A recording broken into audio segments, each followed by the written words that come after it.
दीन इस्लाम वो बातें जिनको बताने के लिए खुदा ने पैगंबर भेजे, उन्हीं तमाम बातों को दीन कहते हैं। और सच्चा दीन इस्लाम है, जिसकी आखिरी और मुकम्मल तालीम देने के लिए सबसे आखिर में अल्लाह ताला ने हमारे रसूल हज़रत मोहम्मद मुस्तफ़ा सल्लल्लाहु अलैहि वसल्लम को भेजा। आप सल्लल्लाहु अलैहि वसल्लम की रिसालत का इकरार करने, आपकी बताई हुई बातों को मानने और उन पर अमल करने वालों को मुस्लिम या मुसलमान कहते हैं।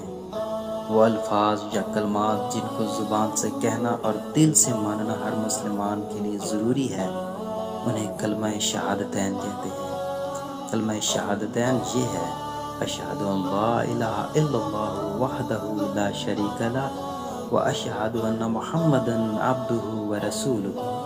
यानी अल्लाह के सिवा कोई माबूद नहीं, वो अकेला है, उसका कोई शरीक नहीं, और हज़रत मोहम्मद मुस्तफ़ा सल्लल्लाहु अलैहि वसल्लम उसके बंदे और रसूल हैं।